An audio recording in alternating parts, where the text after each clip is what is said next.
Well, there is an NBA owner who likes, Jackie, to your point of, hey, we should be taking this even further. This is Mark Cuban's opinion on load management. You'll get over it. Mark Cuban always has something to say. I think it's the best thing that ever happened to the league, Mark Cuban says. I'm all for load management. Worse than missing a player in a regular season game is missing him in the playoffs.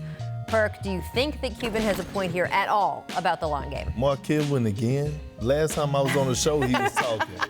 Like, listen, okay, it's cool if you know for sure, and it's not promised to any team, but, you know, we kind of know the teams that's going to make the playoffs in the NBA, but if you're a team that you don't know if you're going to make the playoffs, then you can't live by this load management thing. Like, if you're the Dallas Mavericks, you can't just say, hey, I'm going to do the load management thing. You don't know if you're going to get in the playoffs. So if you do the load management thing that Mark Cuban is talking about and you don't make the playoffs, then what happened? You lose anyway, right? Right. But I think you, and I understand you're an old school guy, and I get why this is hard for you. But we have the data now. We have the science. It tells us that it can make your career longer and better. And you can be healthy to make a playoff push in April if I'm taking care of you in December and January. I'm not saying what Kawhi Leonard is doing. Don't misunderstand. Right. Because that's completely different. So I believe load management makes sense, but you have to be transparent about it. Yeah. And clearly that has not happened with the Clippers. And so I understand why the league is upset about how that all went down with the Clippers. I totally get that. There is a way to make this work. For instance, I have Porzingis, who's coming off a year out because of a torn ACL. Correct. I'm going to be very careful about how I use him over the course of his first few months back. And if that means I'm going to sit him for a game here and there, I'm going to do it, Perk. And you and I are going to be at odds, but I'm still going to do it. Well, I had the same injury as Porzingis. I had ACL. I was back in 7 months, and I didn't sit out a game.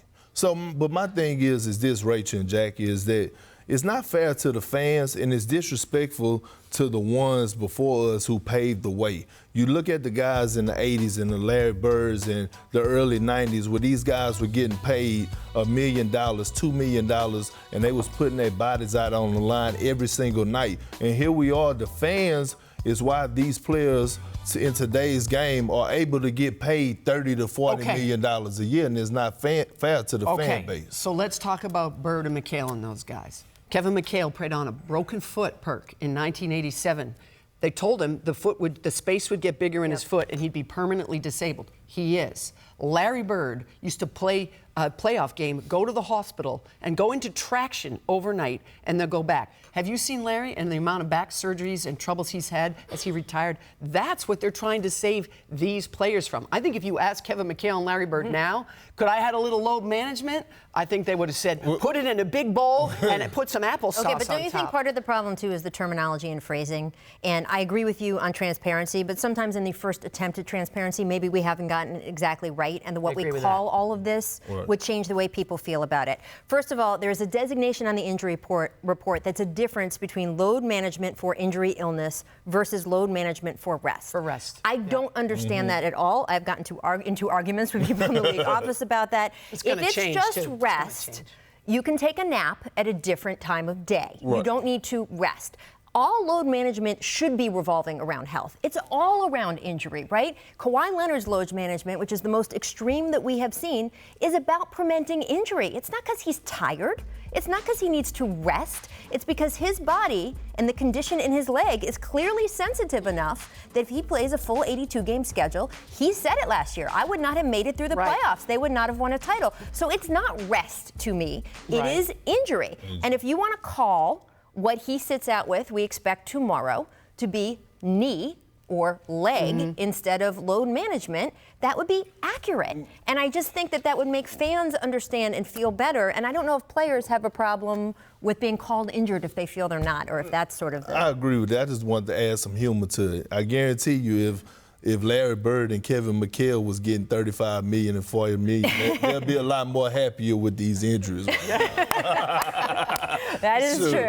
These people, I mean, come on now. These people are getting a bankroll. But if you're Kawhi, I don't think, if you have a Kawhi on every team, You're sunk. I'm sorry. You cannot have a player on every team, a superstar, sitting out that many games. That goes back to... That's a big problem for the league. That goes back to, do we shorten the schedule? I know a lot of players are against that, but Kevin Arnovitz said on the show last week, which I thought was a great sentence, he said, the players and teams are deciding to shorten the schedule right now, whether the NBA likes it or not. So the NBA might want to catch up in terms of what they're selling to fans and TV networks.